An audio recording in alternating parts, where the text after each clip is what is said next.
नमस्कार, आप सभी का स्वागत है हमारे चैनल ब्राइट स्टडी पर। आज से इस चैनल पर हम हिंदी व्याकरण शुरू करने जा रहे हैं, तो चलिए शुरू करते हैं। देखिए, व्याकरण के अंतर्गत सबसे पहले हम भाषा से शुरू करेंगे, फिर बारी बारी से हर एक टॉपिक पढ़ेंगे। तो देखिए, यहाँ पे पहले भाषा का परिभाषा क्या है। तो भाषा वह साधन है जिसके द्वारा हम अपने विचार को दूसरे के सामने प्रकट कर सकते हैं एवं दूसरे के विचार को स्पष्ट रूप से समझ सकते हैं। यानी कि भाषा एक ऐसी साधन है जिसके माध्यम से हम अपने विचार को, जो हमारे अंदर अपने मन में जो विचार चल रहा है, उसको दूसरे के सामने व्यक्त कर सकते हैं और दूसरे के विचार को स्पष्ट रूप से समझ सकते हैं। इसी साधन को हम क्या कहते हैं? भाषा कहते हैं। यानी कि हमारे अंदर, हमारे मन में जो चल रहा है, उसको किसी व्यक्ति को अगर बताते हैं और वो स्पष्ट रूप से समझ आता है, वो अपने बात, अपने विचार को अगर हम हमारे समक्ष रखता है और उसको स्पष्ट रूप से हम समझ जाते हैं, तो इसी माध्यम को हम क्या कहते हैं?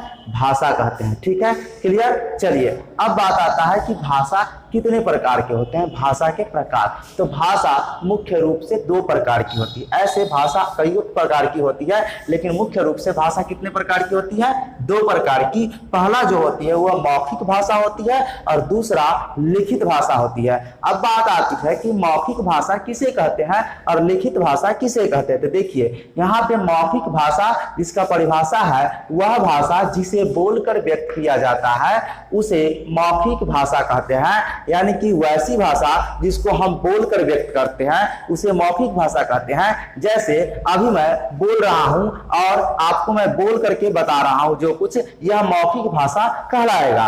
अगर इसी चीज को मैं लिख कर व्यक्त करूंगा तो वह लिखित भाषा कहलाएगा। जैसे यहाँ देखिए, लिखित भाषा का जो परिभाषा है, क्या कहता है? वह भाषा जिसे लिख कर व्यक्त किया जाता है उसे लिखित भाषा कहते हैं। जैसे एग्जाम्पल आप समझ सकते हैं, अभी मैं आपको समझा रहा हूं, जो कुछ भी समझा रहा हूं बोलकर, वह मौखिक भाषा हुआ। और यहाँ पे जो लिखा हुआ है ये लिखित भाषा हुआ। यानी किसी भी चीज को अगर हम लिख करके व्यक्त करते हैं तो वह लिखित भाषा कहलाता है, और उसी चीज को अगर हम बोल करके व्यक्त करते हैं तो वह मौखिक भाषा कहलाता है। क्लियर? ये समझ में आ गया? तो चलिए अगले टॉपिक की ओर। अब लिपि किसे कहते हैं? तो देखिए, यहाँ लिपि का परिभाषा क्या कहता है?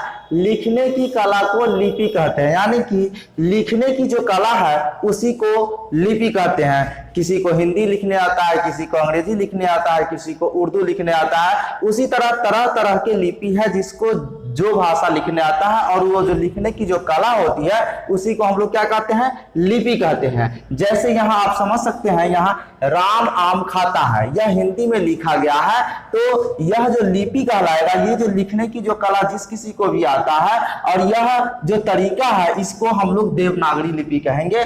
फिर अंग्रेजी, यहाँ पे क्या है? अंग्रेजी लिखा हुआ है, और अंग्रेजी लिखने की जो कला है उसको, उस कला को हम लोग रोमन लिपि कहते हैं। ठीक है, क्लियर? उसी तरह यहाँ आप याद कर सकते हैं नोट में कि हिंदी की लिपि जो है सो देवनागरी, अंग्रेजी की लिपि रोमन और उर्दू की लिपि फारसी कहलाती है।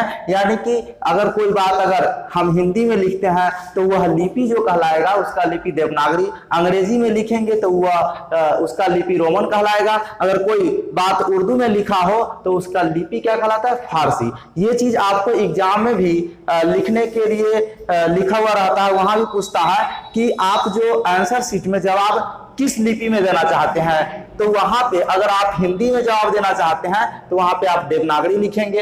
अगर आप अंग्रेजी में जवाब देना चाहते हैं तो वहां पे आप रोमन लिखेंगे। अगर आप उर्दू में जवाब देना चाहते हैं तो वहां फारसी लिखेंगे। क्लियर? तो आपको लिपि समझ में आ गया होगा। अब आते हैं हम लोग व्याकरण किसे कहते हैं, जो हमारा टॉपिक भी है, क्योंकि व्याकरण शुरू किए हैं तो यहाँ पे अब जानेंगे कि व्याकरण किसे कहते हैं। तो व्याकरण वह भाषा है जिसे शुद्ध शुद्ध पढ़ना, लिखना और बोलना आ जाए, उसे व्याकरण कहते हैं। यानी कि व्याकरण हमें शुद्ध शुद्ध पढ़ना सिखाती है, शुद्ध शुद्ध बोलना सिखाती है और शुद्ध शुद्ध लिखना सिखाती है। कहने का मतलब जिसे शुद्ध शुद्ध पढ़ना आ जाए, शुद्ध शुद्ध लिखना आ जाए, शुद्ध शुद्ध बोलना आ जाए, उसी को हम लोग क्या कहते हैं? व्याकरण कहते हैं। तो व्याकरण हमें क्या सिखाती है? शुद्ध शुद्ध बोलना, शुद्ध शुद्ध लिखना और शुद्ध शुद्ध पढ़ना। है ना। तो हम लोग क्या कह सकते हैं कि व्याकरण वह भाषा है जिसे शुद्ध शुद्ध पढ़ना लिखना और बोलना आ जाए, उसे व्याकरण कहते हैं। ठीक है, इस वीडियो में इतना ही, फिर मिलते हैं नए टॉपिक के साथ। तब तक के लिए धन्यवाद। जय हिंद, जय भारत।